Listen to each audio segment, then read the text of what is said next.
Hello, everybody, and welcome to the new season of Full Funnel B2B Marketing Live podcast. So today I'm bringing Staffan Tindpont, who is our senior B2B marketing consultant. Super excited that he joins me on the first episode of the new season.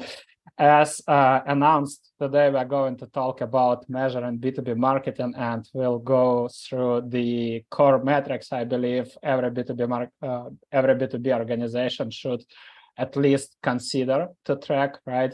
There were lots of questions about how to measure account-based marketing, demand generation, etc. So I will share with you guys a couple of reports. Obviously, there would be time for Q&A. You're very welcome to join the discussion live or just put your questions in Zoom chat, and we'll make sure that we cover everything. So that being said, I would share the first thing that I want to discuss with you guys. But yeah, before we'll start, let me ask you my favorite question. Where you guys are coming from? Share in the Zoom chat where you are joining us.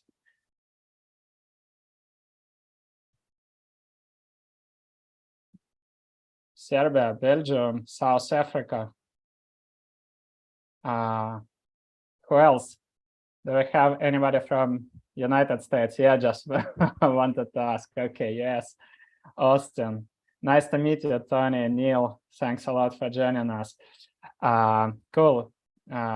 Anybody else from Europe, aside from Belgium and Serbia? UK. Cool. So we have, again, our international audience, our international community. And yes, Spain, sunny Barcelona. Cool. Great to see all of you. So let's kick it off, and let's cover the first topic. Probably some of you have seen this post on LinkedIn about 11 core B2B marketing metrics. And this is basically the way how I look at tracking B2B marketing. And obviously, I'm always talking about B2B companies that have long sales cycle, that sell high ACV product, right? Where they are not in transactional business. They can't just, set up landing page, run ads, and expect inbound opportunities flowing into their pipeline. That's the key thing, right? So when it comes to measuring B2B marketing, these are three groups of metrics, right? Revenue metrics, pipeline metrics, and brand metrics. So when it comes to revenue metrics, 6 things I'm looking at. So it's marketing sourced revenue, it's win rate, sales cycle lengths, average contract value, sales pipeline velocity, and marketing ROI. And I usually put these metrics into revenue report. Why? Because I want to get a holistic overview of marketing performance and marketing contribution to revenue, right? If I have a long sales cycle, we should do full funnel marketing, right? But when it comes to full funnel marketing, we have brand awareness activities, we have demand generation, and we can't measure these activities by, let's say, leads or cost of acquisition, right? That's not correct. This is not correct way to look at these metrics. So we do lots of things that can't be directly attributed to revenue, but it doesn't mean that we shouldn't track these metrics, right? That's the key thing. The next one is why I prefer to have this holistic overview of these metrics is because I'm looking considering the things that I have just shared, right? I want to see the ROI marketing generates, right? Because let's say let's pretend we have a couple of key accounts that generate 20-25% of our revenue. And we know that in 6 months, we'll have a new campaign to basically upsell or renew the contract, right? And for us, it's really important to strengthen relationship. And maybe we know that our competitors, right, are doing something to generate, or basically to steal these customers from us, right? Somehow they're prospecting and engaging with the buying committee. So there is like kind of threat that we can lose these customers. So we decide to host a private event with these accounts, right? We invite buyers. Potentially, we can invite like a thought leader to give a good comprehensive workshop. We can share our plans, right? And just nice venue, private only for our key accounts, etc. And it can't be attributed directly because we are not upselling them during this event, right? But we know that this helps us to get fantastic insights about the actions of our competition, right? And we know where our clients are going, and we know how to prepare for the renewal campaign. So can we say that this event is not important because it doesn't have, like, it didn't generate immediate revenue, right? It's not correct to say. So this is just one example how I'm looking at it, right? So that's why whenever we consider marketing performance, I would like to see marketing ROI. So if our revenue is growing, if our sales pipeline increasing, these are the key things. And in a moment, I will share with you this revenue report. Next, when we look at pipeline metrics, there are two things that I believe we need to track.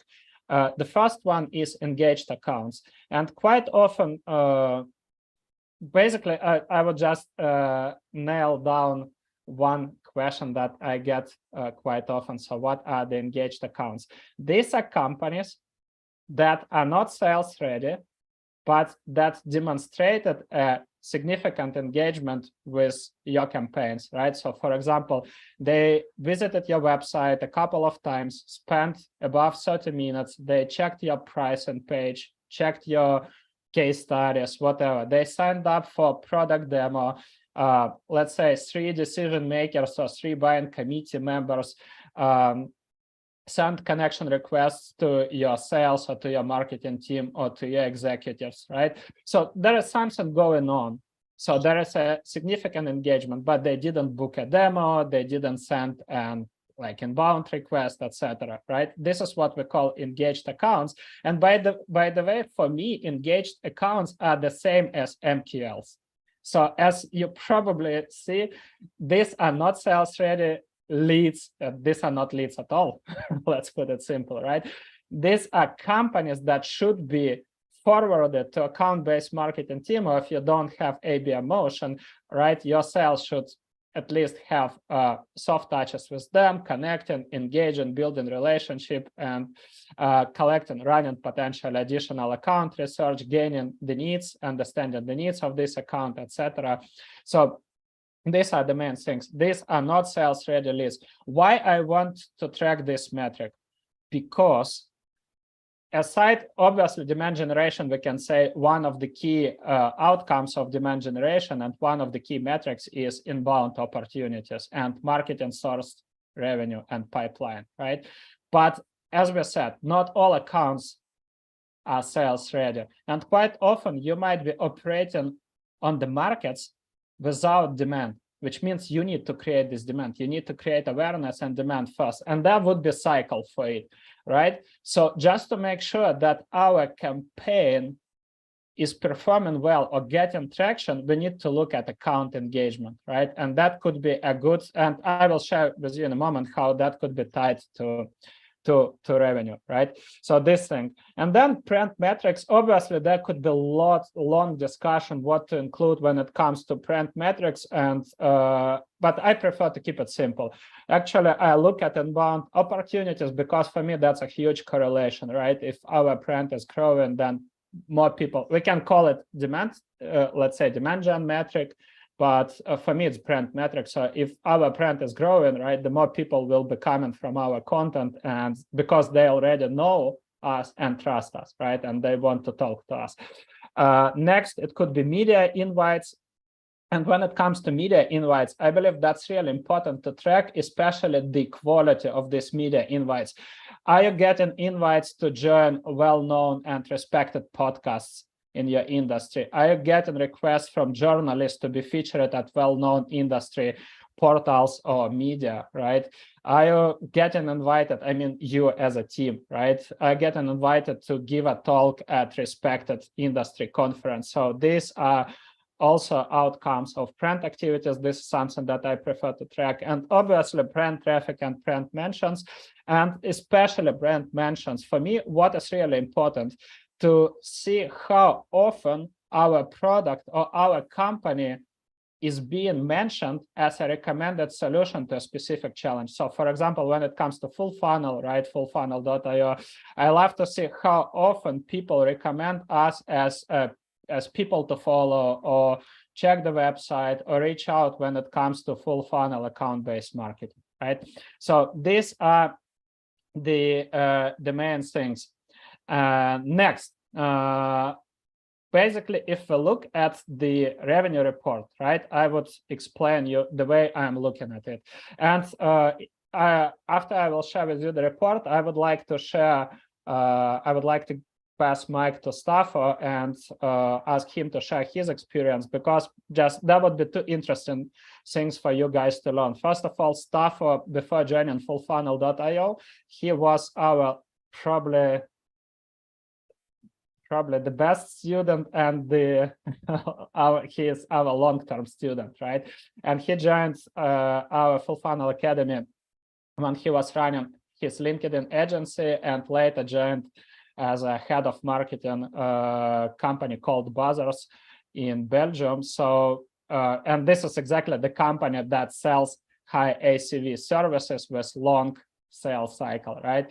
So he'll share the metrics and the report he had at Buzzers. Coming back to our topic, so full funnel marketing reporting, right? So what I want to look at, I want to look at, and I explained to you, so MQLs to me are engaged accounts. And the key thing why I want to track it, because there is a huge correlation. I know in our case, we have ABM motion. So whenever we see an engaged account, we move this account to one of our ABM plays. So basically, we do more proactive, personalized marketing to these accounts to generate opportunity, right? So that's why for us, it's really important seeing how many companies that fit our ICP hit our engagement threshold. Next one is SQL. So SQLs is sales qualified leads. You can call it sales qualified leads, sales qualified opportunities, right?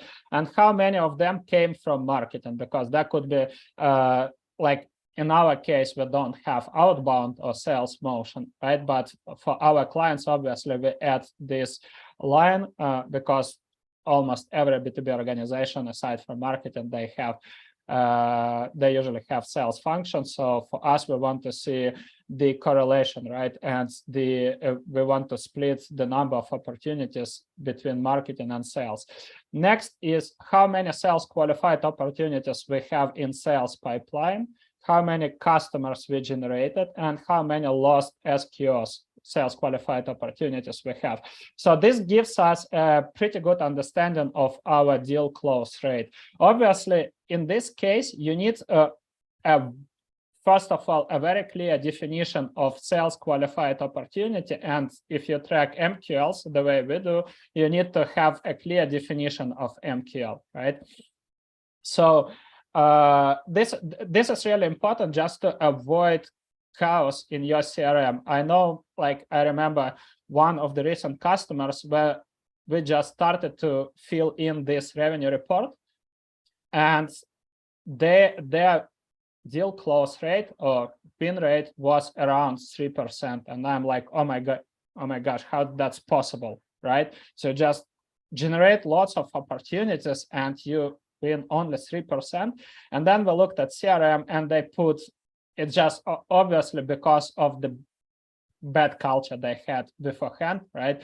They put lots of low quality leads, or basically MQLs were presented as leads, and obviously it destroyed the complete reporting. So you need to have a good definition of what is MQL, what is SQL, right? So you'll have accurate numbers. Next is average sales cycle length, net new revenue, and net ACV. So these metrics help us to calculate the sales pipeline velocity. So how it is calculated, right? It's calculated by number of sales qualified opportunities in CRM multiplied by deal close rate, multiplied by ACV, and then you need to divide it by sales cycle length, which means basically if your sales cycle length is 75 days, right, or 180 days, doesn't really matter. It means with the existing ACV, right, with the existing win rate and with the number of sales qualified opportunities, how much revenue can you expect in the next, let's say, 75 or 180 days, depending on your sales cycle, right? So it's a trajectory of your revenue. And why we want to track this? Because quite often, B2B companies, they don't see the real impact of demand generation of full funnel marketing activities on the revenue, right? If you'll play with this formula, you'll see that you can increase revenue without generating new opportunities, right? You can upsell to customers, you can improve your deal close rate, you can shorten the sales cycle, right? You can increase your ACV and you'll generate more money without generating leads. Once I wrote a post on LinkedIn which resonated with lots of people, like 15 ways to grow revenue without generating leads, right?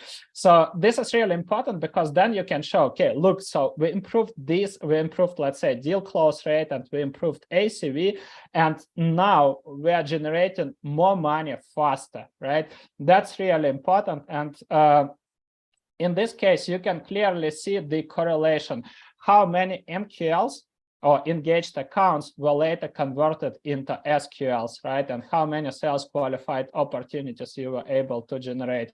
So this is the way how we holistically look at this report. Any questions about this? So maybe let's cover some questions, and then I would pass microphone to Staffan to cover it. How to ensure a clear difference between MQL and SQL, meaning how do you know the ones that come from marketing versus sales activity? That's a perfect question. And for this, I recommend to have a blended attribution. So what's blended attribution stands for? First of all, self-attribution, you know, this like standard question, how did you hear about us, right? But don't limit yourself to self-attribution only, because it could be biased and people can mention only the recent, like the recent interaction or channel that they used to hear about your company. Aside from self-attribution, I still recommend to look at digital traces. So you can look in Google Analytics or whatever you are using for analytics, right? You can check the account engagement. And if you have intent data platform like Leadfeeder, ZoomInfo, Albacross, whatever, right? You can look at the account engagement, so you can see all the website visits, the channels, where did they come from and engaged with you, right? And if you have newsletter or marketing automation, you can look at the communication. So try to collect as much digital traces as possible. And one more, let's say, attribution method that I recommend you to use is customer interviews. So whenever you generate a new customer, obviously you need to do the customer interviews with tier 1 and tier 2 accounts, right? So whenever you generate an opportunity, just ask about their buyer journey. How did you search about, or what was your buying process, right? What channels did you use? How did you hear about us? And where did you basically look for information, etc. So you'll get a comprehensive picture, right? And from this, even if you'll skip customer interviews at this point, if you'll have self-attribution, and if you look at digital traces, you'll clearly see that this account came from, let's say, from marketing activity, right? For example, I don't know, just to give you an idea. So we have 50 people right now live with us. And potentially at one point, some of you will reach us out about potential collaboration, right? And then we can look at our marketing automation and see that you signed up and you came to this specific episode of Full Funnel Live podcast, right? So we know this is a marketing source opportunity. Let me know if it's clear. What is the formula for velocity? Staff, if you don't mind, Vlad recently published a post about pipeline velocity, so maybe you can share it so people can visually see how it works, right?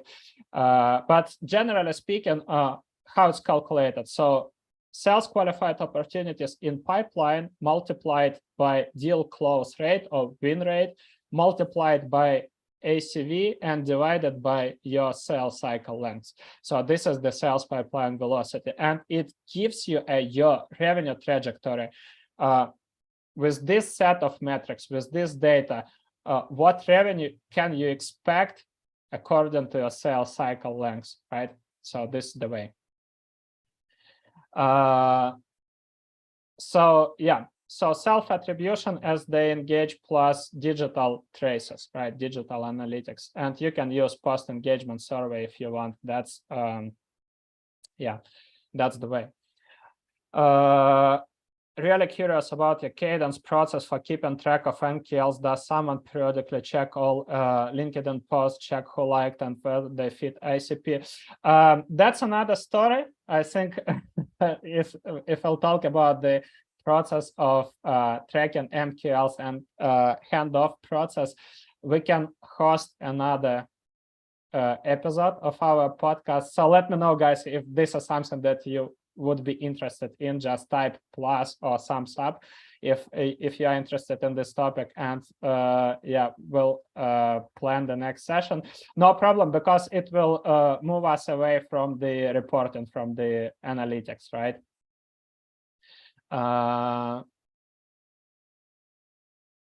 So I think all other questions we can cover at the end. Yes, do that. So Staff, if you don't mind, let's add it to our podcast calendar, so we'll plan this episode. Cool. Again, we'll have time for Q&A, so feel free to jump in, ask any questions. And meanwhile, I would stop sharing. Or Staff, you can, if you want, you can share your screen or just explain the way how you used to track the metrics at Buzzers and how your report looked like. Yeah, so you can actually keep sharing your screen. Like Andre said, I've been a long-term student of Andre, so I've just been, for the most part, been kind of following the same framework as Andre portrayed here.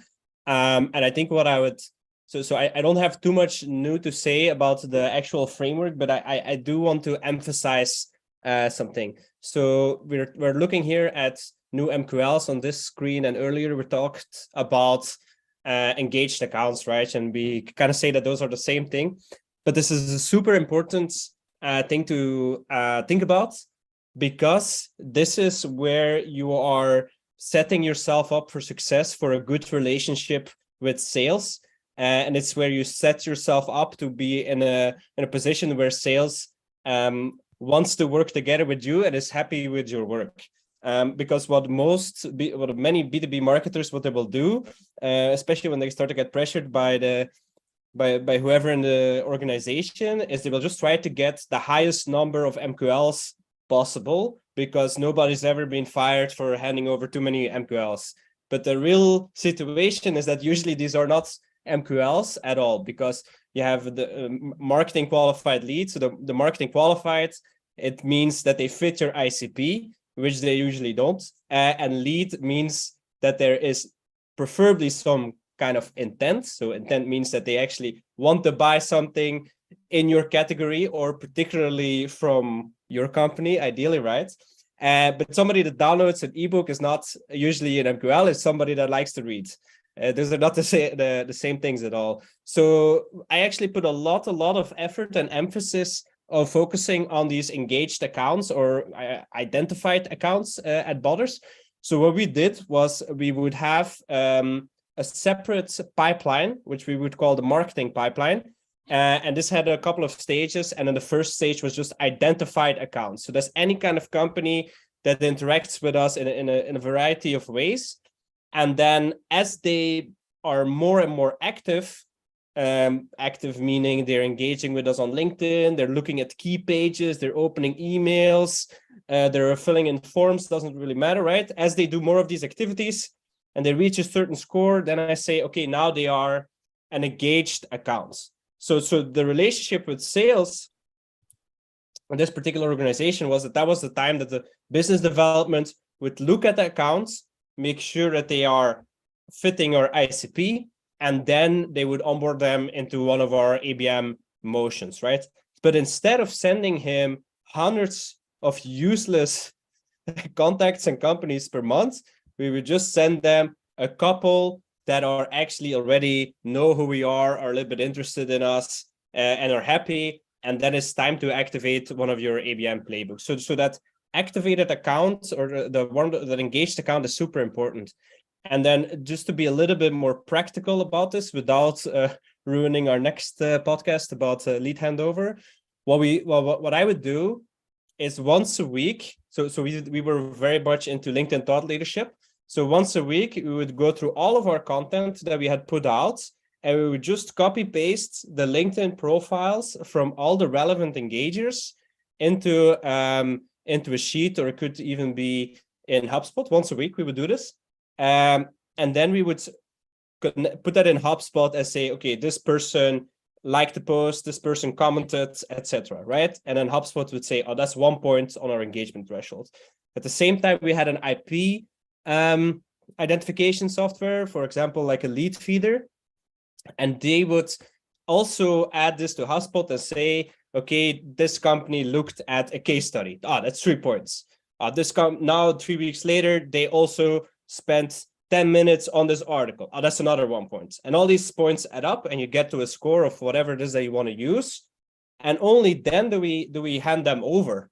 And that's a really important distinction, I feel, that we need to make in B2B marketing, is what is this engaged accounts and how can we practically get to them? Because the practical part is very, very difficult, because it's easy to say, we need to have engaged accounts and they need to fit our ICP. But that means that you need to have a good ICP and have alignment around that internally. And it also means that you need to have the proper systems and routines implemented in order to bring all this engagement data together. So that, I think, is a really key point that I wanted to emphasize. So feel free if you ask me any more questions.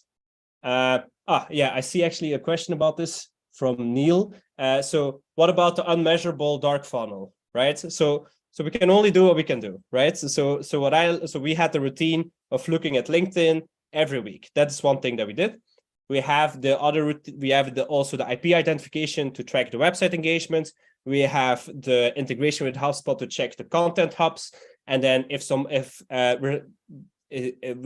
there's another common trigger, we can also add that.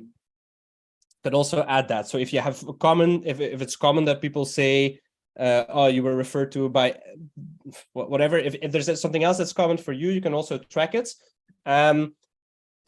So somebody else is asking, what is the unmeasurable dark funnel? So dark funnel is basically everything happening in the funnel that you cannot measure. And this is mostly online communities, engagement on social, all this kind of stuff that you wouldn't see automatically tracked in HubSpot. And I would say that my recommendation here is, if there is a part of your dark funnel that's very common, it is useful to track it. And then also you want to have self-reported attribution on your contact forms. And so you ask them, how did you hear about us? And also during your discovery calls, you ask them this and you feed that back in. But that's a demand capture function, which I wouldn't, which is a little bit a different topic in my opinion. I don't think at the moment we have a lead scoring article. But there are a couple of posts. There are a couple of posts on LinkedIn where we cover this, but it's not that comprehensive. So basically, I'm working on a new ABM strategy guide where I will give, let's say, a comprehensive overview of engaged accounts, right, or what you call lead scoring. And for now, you can basically look at our updated ICP guide.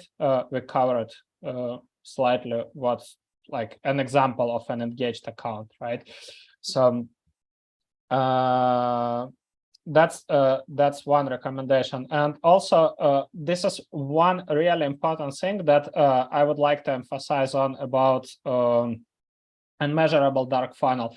It's really measurable. We can't say that it's unmeasurable. It's outside of our tracking horizon, but then, as I said, you need to have a blended model. You have, let me share our example. So first of all, people book a call with us on our website, and there is a question, how did you hear about us? But they say LinkedIn, right? So, but did they came from my post? Did they came from Vladimir's post? Did they came from Staffos post? Did they came from our company's post?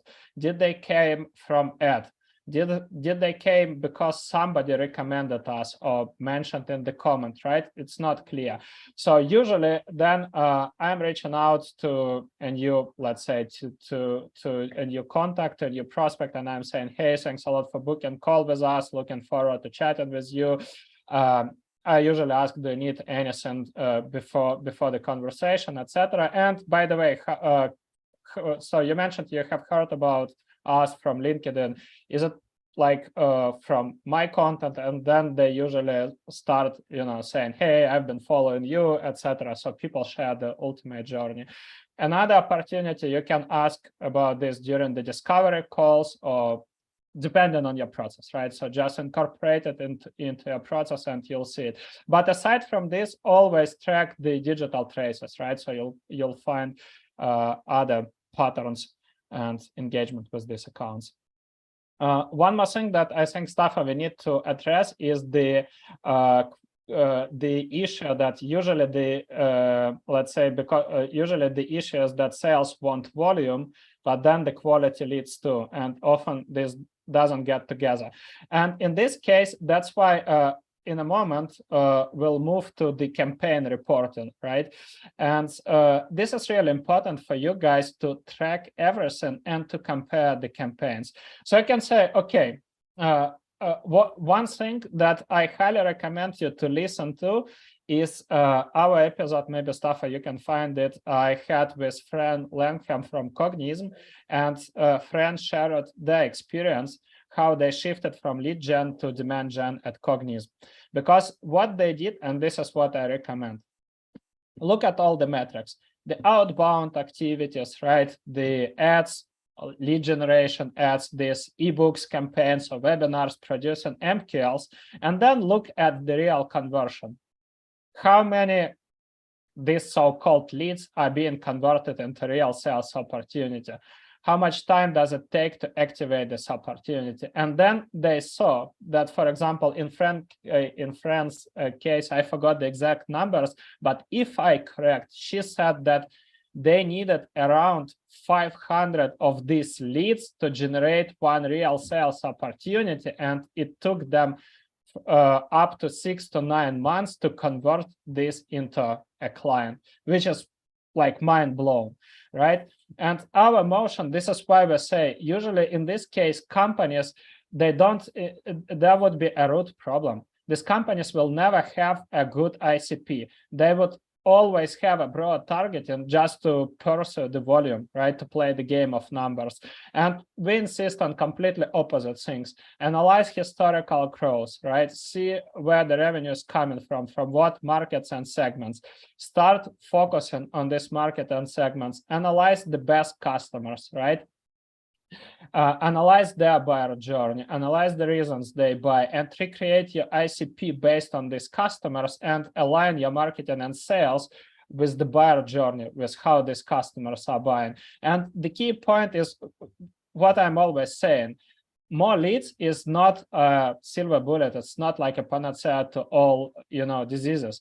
The key point is that you can generate fewer leads, or like we used to say, right, our motto, less leads, more revenue.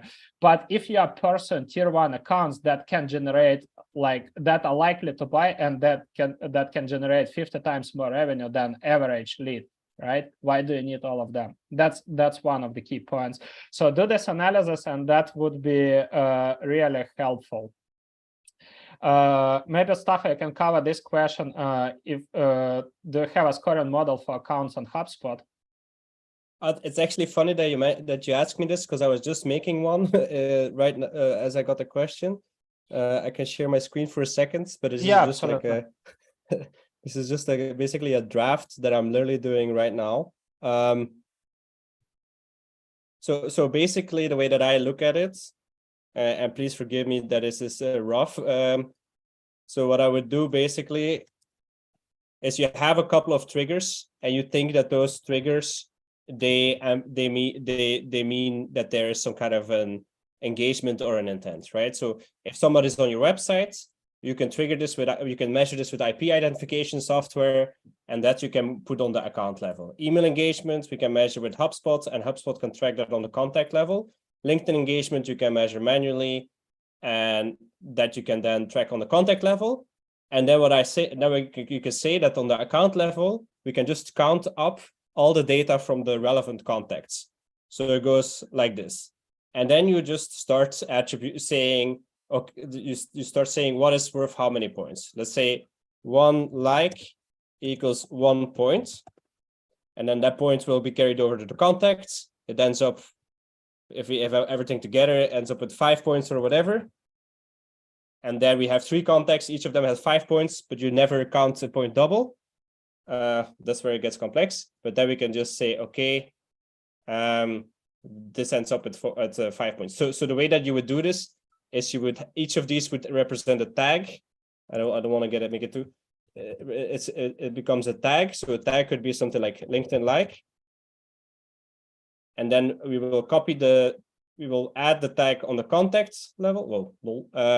And then we will just add the same tags to the account level and add up all the tags. So if you have a LinkedIn like on 10 different contacts, I'm only going to count that as 1 point altogether. And that's basically we're going to do this. We're going to add all of this data together in HubSpot, and then it will just use a scoring property to add up all the points, and then we connect the automation to the total score.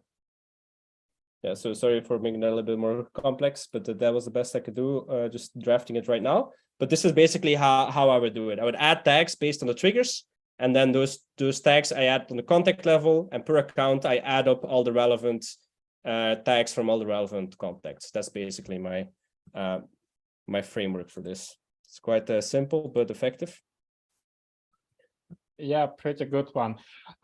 So if you can stop sharing, I will come back to my slides. And Mustafa, yeah, I see that you're raising hand. If you don't mind, let us quickly go through the rest of the slides, and then we'll have Q&A just to address all of the questions, okay? And we'll call you. So let's move forward with the reporting. And next, I just want to give you a couple of examples, right? How to create simple reports.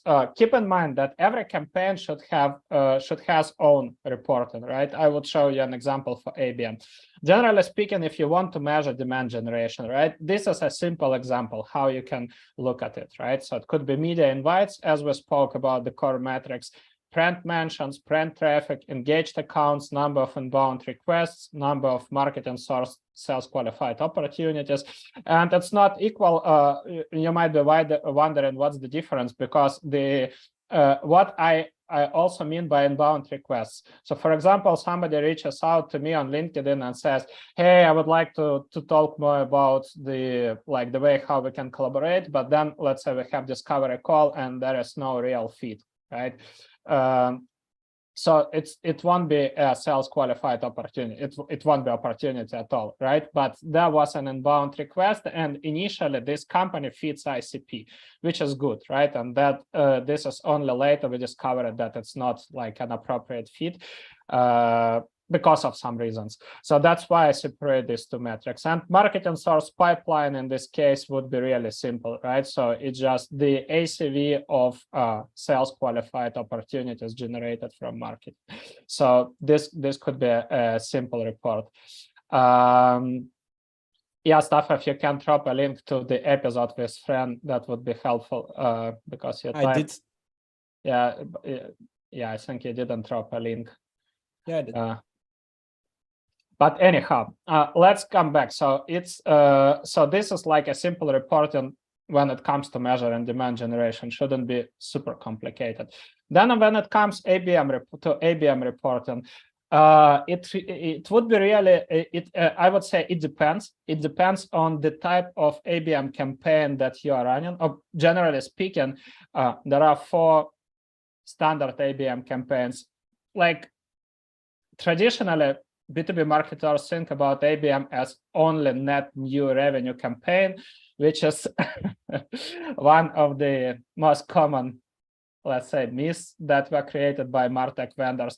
But the key point is that ABM campaigns have 4 pillars. New revenue is just one of them, right? Then you have deal acceleration campaigns, you have expansion or upselling campaigns, and you have renewal or churn prevention campaigns, right? And the obviously the metrics would depend on the playbook that you'll apply, because there are different ways to like different playbooks for warming up accounts and activating them.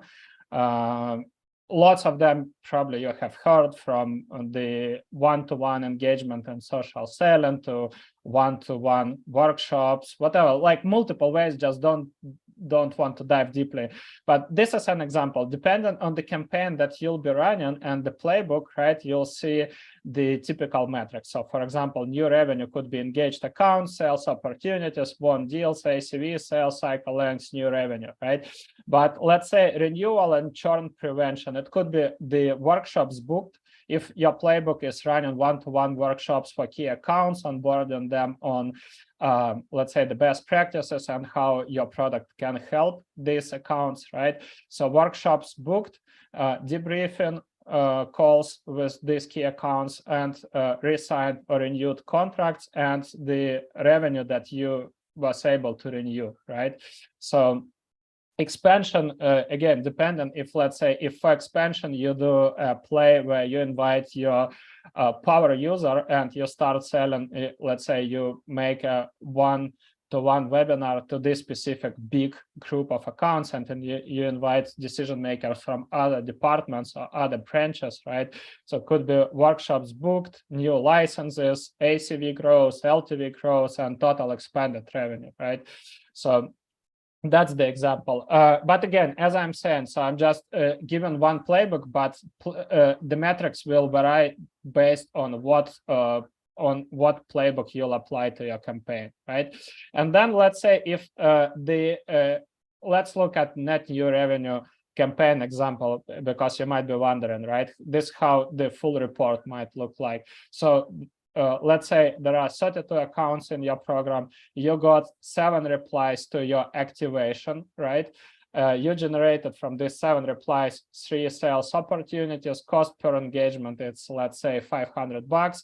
Closed successfully deals 1. Then you can track conversion to engaged accounts, acquisition conversion, engaged accounts to clients, sales pipeline value of engaged accounts. So you have 3 opportunities and the ACV is, let's say, 36K. Then your sales pipeline value of engaged accounts would be 108, right? Revenue, because you closed 1 deal successfully, would be 36K. Cost of acquisition, right, and campaign ROI would be 34K.5, right? And then campaign budget is just simplified, right, reporting, because we can add more layers depending, again, as I'm saying, depending on the playbook, right? But this was like, let's say, warm up and direct mail campaign. So you can see boxes for parcels, Starbucks branded gift cards, personalized gift cards, chocolate, printing costs, shipping, packing services, so in total 1,500, right? So that's an example of how the reporting might look like. And basically that's it. We have lots of questions from our trenches community. I believe we nailed down lots of them. But again, just want to give a word to you guys, so feel free to jump in. I know Mustafa, you had a question, so maybe Mustafa, you can unmute Mustafa and let him join the call. And also, guys, feel free to raise your hand if you want to join live and ask a question, or just type your question in the Zoom chat. Or maybe if you have typed and we didn't cover it, so please copy and paste it again. So we'll make sure that will cover. That will cover a question. I would go through the questions here.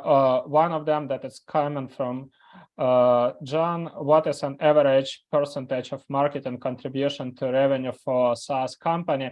And I think this is honestly, this is a tricky question that might lead you into wrong direction. Why? Because the ultimate benchmark you need to have is your own company benchmark, right? And this is the decision that should be done on a senior level. Do you want really, so it's, if there is a motion that you become a marketing-led organization, right? If there is an alignment with senior executives and sales, right? And if there is a support for change management, for making your company marketing-led, right? And then obviously you can increase, then you would set up targets to increase average marketing contribution to revenue. But generally speaking, I would say the more, the better, right? Because then what's the difference? We have, unfortunately, I don't have the stats right now, but even with the client, with one of our clients, we did the analysis a year before and year after of collaboration. And then we compare it, right? Marketing contribution to revenue, and we compared the sales stats and also compared opportunities generated, and always marketing source opportunities had higher ACV, shorter sales cycle lengths, right? And there was a higher win rate, as simple as that. So in this case, I would highly recommend you, even if you don't have like a big share of marketing sourced revenue, still do this comparison. Analyze the opportunities that came from marketing and compare it to sales motion. And then you can also explain, right, the difference. So this is the typical sales cycle length for sales, and this is the typical sales cycle length for marketing source pipe, for marketing source opportunities. This is the ACV, right? This is the win rate. And this is the best way, prove by data. But don't look, I don't know, don't look at 𝐿𝐴𝐚𝐫𝐤𝐞𝐿 benchmark, right? Or don't look at demand basis benchmark. Set up your own benchmark and try to increase it. That would be really important. So KPIs for ABM campaign, I believe we have shared it, and the common KPIs for B2B team. So that's, I think this is what we have covered. Let me see the questions in the chat. Yeah, guys, feel free. If you want to join us live, raise your hand and ask your question, or just type in a Zoom chat. Yeah, if you want to join live, just click on raise your hand and we'll call you, unmute you. Question from Stephanie. Difficult to assess and even define marketing contribution since prospects are touched 7 to 10 times before entering the funnel. So ideally, we should differentiate marketing get and marketing influence, but that's maybe a more sophisticated framework. Maybe it could be more sophisticated, but again, what do you want to ultimately track? I would, again, it leads us to the strategic decision your organization should make, right? So what, for us, I would say one of the key things that we want to achieve with clients, we want to stop looking at marketing and sales as siloed functions. We want to look at both functions as a revenue team. Our ultimate goal is growing revenue, right? So that's the key point. It's the only reason why we are doing lots of this is just to explain that it's like that it's enough to, or it's the time to stop being sales-led organization. And there are multiple reasons for this. And when we show the data, right, obviously they understand it, but then they want to get a validation of it. So we start proving it with marketing source revenue, with marketing source pipeline, showing, explaining, etc., until they say, yeah, I totally get it. So the change management happens, right? They change mindset and they say, yeah, so let's work together. Let's build an ultimate motion when marketing and sales work together. So that's the key point. But again, if you need to prove the efficiency, right, of different marketing campaigns, maybe in your case, it will make sense to do it the way you described. Good. Staffan, do you want to cover any of these questions?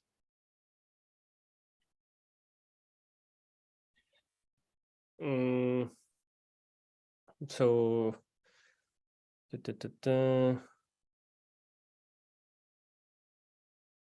I don't think there's anything that I would be better at answering. I was thinking, yeah. So I don't know. I just had one side note, but not really an answer necessarily to any of the questions.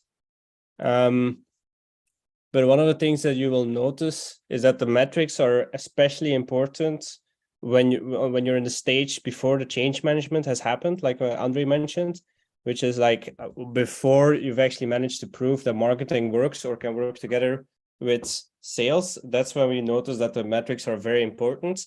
And then it's also a good time to be careful about what metrics it is that you're choosing and how you're connecting them to the campaign. I think one really good example is if you look at the campaign metrics that we're looking at, one of them is revenue or closed won. But if you have a sales cycle of a year or 6 months and you want to push a pilot through right in the next 6 weeks, you need to be careful that you don't promise revenue at the end of these 6 weeks, but that you have a clear agreement with the sales team about what does a good leading indicator look like, right? So an amount of new opportunities or amount of conversations or amount of activated accounts, and make sure that before you actually start a campaign, that you make these agreements with them so that they will understand this is what a good campaign looks like. Because there's a good chance that, like, let's say you use a podcast ABM play, you make a list of 10 target accounts. Of those 10 target accounts, you manage to get 4 on a podcast call. All of them are super happy, and you start a conversation, and you do this within a time frame of 6 weeks. At the end of the 6 weeks, you're very happy. Oh, look, we managed to open up all these conversations. Previously, these people were all ignoring us, and then they say, "Okay, where's my revenue?" And then from their perspective, the campaign has failed. Well, it's actually very obvious that it's been doing a good job. So in those pilot stages, those metrics are very, very important. Now, the deeper you're working in the funnel, the more obvious it is usually that it's working, right? So if you're doing an account expansion campaign, it's very easy to see, okay, now we went from an account that was about to cancel and now they renewed. But if you're super top of the funnel, like a demand generation campaign or something, even if it was an ABM type demand generation campaign, let's say, those are much more difficult to measure, and that's where it's even more important to agree beforehand what are the metrics that you're going to be looking at. And I would like to highlight a few more things because that's really important what you have shared. But first, there was a question: what is the percentage of full funnel.io marketing source revenue? You won't be surprised, and it won't be relevant to your case because it's 100%. So we don't have sales motion at all. Basically, all our opportunities are coming from our blended account-based demand generation model, right? We can split, let's say, if I wanted to split opportunities that came separately from demand gen or from ABM, but for us, that's not really important. We don't want to sophisticate the things in this case. So that's not that much relevant to the majority of companies. For our clients, we implement the report that I have shared, and the frequency of this reporting, right? So how often would you look and report those metrics to the organization? So the full funnel marketing report is a monthly report that we share on the organizational level to both executives and sales. So and also highlight the usually with that report we share the key insights, right? So okay, let's say there were fluctuations or there were changes in, let's say, sales pipeline velocity. It's because the win rate increased or whatever, right? And this was increased because we did this specific campaign, so they see the correlation, right, between the campaigns that you have done to actual outcomes. So that's one this one thing. Then for the demand generation report that I have shared, this is also monthly report, but on the campaign level, obviously the report should be done when you finish the campaign, right? Because let's say some campaigns, in our case, some ABM campaigns can I mean, there is a playbook when we say 6 weeks ABM, right? But this is like a framework to launch a pilot campaign. In more, let's say, advanced stages, some campaigns can take 3 months to launch, and I mean to launch and run, which is absolutely fine, right? And then obviously we do the reporting when the campaign is finished. So that's one of the points. Next, what I wanted to say is about what Staffan was sharing about positive signals. I would love to share one case study that our client shared, not even case study, just the example, right? How to share these positive leading indicators attraction. So for example, we launched a podcast with a client where we started to invite target, let's say, decision makers from target accounts. And obviously, there were not immediate opportunities. The goal of the podcast wasn't like a sales trap, right? So not just pitching the product of that client. But what happened next? So after running, after recording and publishing first 10 episodes, what they have seen, and this is what sales team reported. Basically, this podcast is hosted by VP of Marketing and Head of Sales in UK. And then Head of Sales reported that he and his SDRs saw increase in acceptance rate on LinkedIn. They noticed an increase in reply rate. So whenever they started the conversation, people started replying back, right? And these are the positive signals. These are the outcomes, right, of the activity. And people were referring to the podcast. Yeah, I have heard about you from that podcast episode you did with that guy. I'm also following him and connected to him, right? So that's an example. This is the way, right? And then you can prove, because sometimes it's like with dark funnel, right? Of course we can track it, but usually nobody pays attention to these small things, right? Nobody wants to track it, but this is really important because these are the first steps in prospecting that sales take, right? And then they see increase, more people accept connection requests, more people reply back, and these are already positive signals. And then you validate, right, why this is happening. And they say, yeah, because I have heard about you, or about your company from that podcast, or from the thought leadership, or I'm following your CEO, he is a great guy, posts actionable content on LinkedIn. So lots of these things, they impact, right, these positive signals. And this is the best way to prove the efficiency. But then again, also a great question from Neil about dark funnel. Coming back to that podcast episode, just to justify all of these activities, one of the guests shared the podcast episode, and then lots of people on LinkedIn saw it. Then the marketing team from that company picked up that episode and shared it from the company's page. And company that fits ICP of our client saw that episode, listened to it, came to the website and booked the call, right? And this is exactly the dark funnel in action. And this is also the marketing sourced revenue, right? Because it came and it's just attributed that way. And the way when they had a call, obviously, account executive who is in charge of that vertical picked up or ran that discovery call, and we trained them to ask this question about the buyer journey, right? How did you hear? And then people said, yeah, I'm connected to the guy who was a guest on your podcast. I loved the podcast. I love the host. like professional questions, very well done. And then I'm in need of the services. And then I believe because this guy came to you, I also wrote to him a question like, have you ever worked with our client? And the guy said, no, I haven't, but they're really nice guys. I also had a chat about the services, their case studies, and to me, it seems they're a very credible vendor. And he said that was enough for me to reach out to you guys. And that's perfect example how all the things have an impact, right? But just to justify that it makes sense, also sometimes it makes sense to pay attention to small things.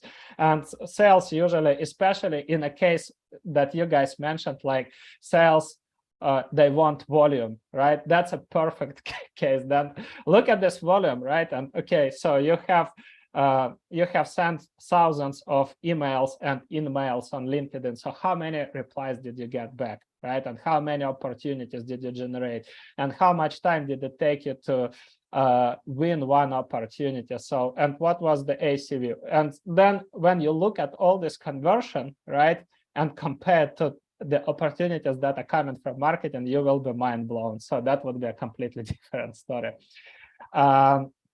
One more thing at the end that I would love to share with you guys, not to share, but to ask you, how was this episode for you? Was it valuable? Was it insightful? Share with us, plus emoji, thumbs up, or whatever you like. So give us your feedback. How did you like this episode? Or just write down your feedback. And meanwhile, if you like the episode, this year we want to double down on our podcast, and I would appreciate a lot if you'll subscribe to our Spotify channel. I just dropped a link in the Zoom chat. All the people who will be listening the recording, you can just hit subscribe. Yeah, if you like the episode, please give us 5 stars, and would be much appreciated. So to wrap it up, we are coming back with our marketing, with our podcast calendar. So we have lots of great guests coming. There would be one episode in a few weeks about the brand strategy. And next week, we'll have Jim from Terminus to talk about account-based marketing, but from sales perspective, and how sales would love marketing to help with ABM. So that would be really insightful. I highly recommend you to join. And yeah, in a few months, we'll have our full funnel summit. So stay tuned. Lots of great content is coming. And again, please give us 5 stars on Spotify. Subscribe. I will share with you the recording and the slides so you can go through it on your own. Thanks a lot for your feedback, guys. Much appreciated. Happy to hear that it was valuable. Happy to hear that all the resources that we shared and the answers to your questions were helpful. So it's just the beginning of 2023. I wish you a fantastic year. Make sure that your marketing performs well. You know now how to report to your executives and to sales. Stay tuned and see you in 1 week. Cheers.